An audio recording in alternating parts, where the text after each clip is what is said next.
24 hours later, winning still feels just as good. Hi, I'm Nick. This is 10 Minutes with Nick. There we go. This is 10 Minutes with Nick. And there were a couple of things I wanted to address. That's just my coffee machine.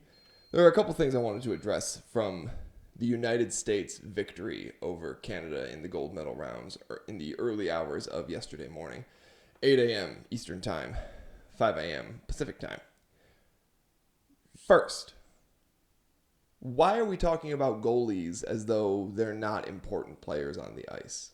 One of the big reasons, I won't call it excuse, I'll call it a reason that Canada is giving for their loss, is they just got quote-unquote goalied. Okay, what's your point? It's not as though Hellebuck had a legendary game and was having a terrible tournament. Hellebuck could very easily have been the Olympic tournament MVP. He was playing absurd. He had like a 9.55 average save percentage, right? I mean, the guy was standing on his head all tournament. It wasn't just in the gold medal round. In the gold medal round, he just happened to save 41 pucks, which is insane, is absurd, is undoubtedly a crazy game for any goalie to have. But the way the Canadians talk about it, they're talking about it like there was nobody else on the ice. Now, yes, Connor Hellebuck had a hell of a game. So did the rest of Team USA. Now, Canada played well too, as evidenced by the fact that the game went to overtime. But just because you were better on paper coming in and you took more shots doesn't make you the better team. If you take more shots but don't make more goals, you're not the better team for that game. The Canadians may be right. I don't know. 9 times out of 10 with the same game script, they might win the game. I don't know. We're never playing those 10 games. But the sort of dismissiveness that Canadians have been treating the U.S. with whenever it comes to this win, as though the gold medal somehow comes with an asterisk, that's what ticks me off a little bit. Most Canadians I've dealt with have been fun people, and they've enjoyed the ribbing back and forth, right? Or they've at least let it go. But then we get the professional analysts who are coming in with like this was really a talent issue. But it wasn't a talent issue a week ago when you were crowing about how much more powerful the Canadian team was. And in fact, the Canadian team, from a pure talent perspective, was much more powerful. Let's just talk about Connor McDavid by himself. The second coming, the Canadian Jesus, as it were. He was the Olympic tournament MVP. For good reason, kinda. But Connor McDavid alone should be a game-changing force. And he was not. It's like when they complain about the fact that it's 3-on-3 in overtime. Okay, but you had the 3 best players the 3 best skaters in the world on the ice for the 3-on-3. You knew the rules coming into the tournament. In fact, you won several overtime 3-on-3 games. That's not anybody's fault but your own for failing to come up with a strategy that would win. And in fact, the U.S.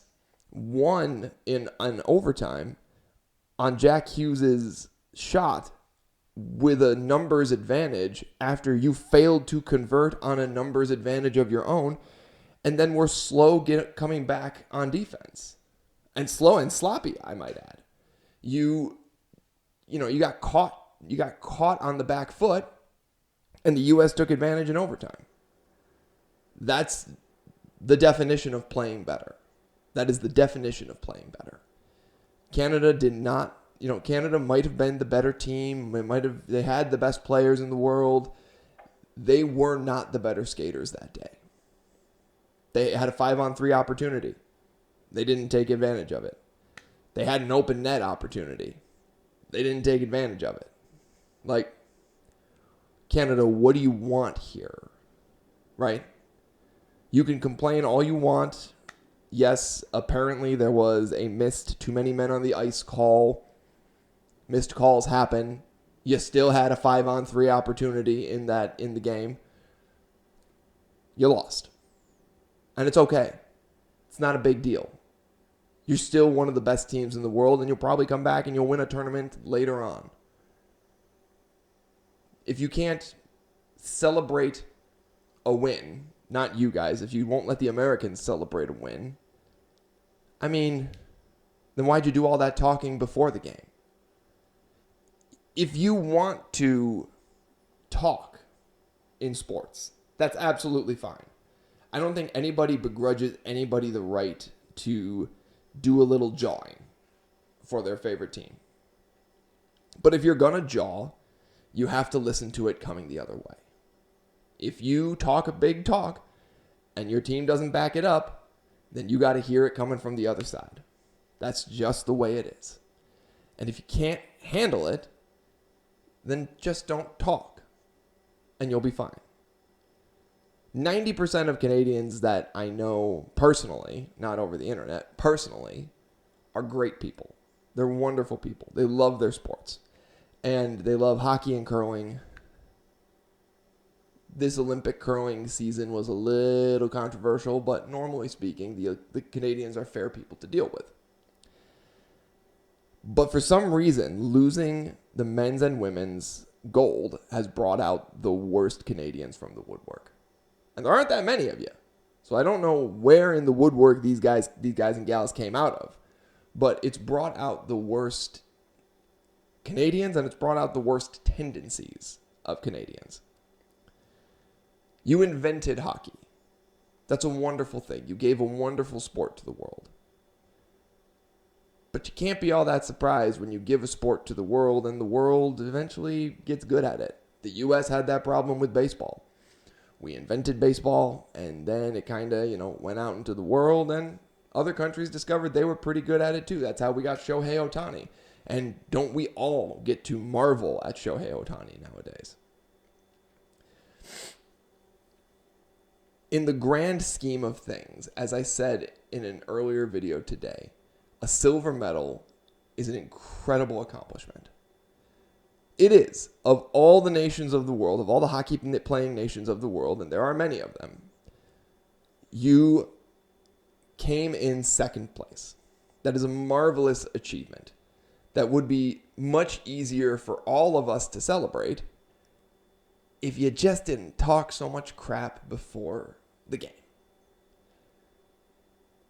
Now, the U.S. won gold. That's the better achievement. It's the only better achievement than silver. But it was a close game. It was a tight game, and it came down to overtime.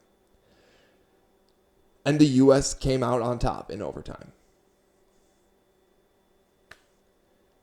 Now, I hope, Canadians, that we can continue to be friends. I've mentioned several times that if you can't dunk on your best friends when their team loses, what kind of friends are you? And going forward, I think we can all learn a lesson from this to have just a little more humility when it comes to pre-game jawing.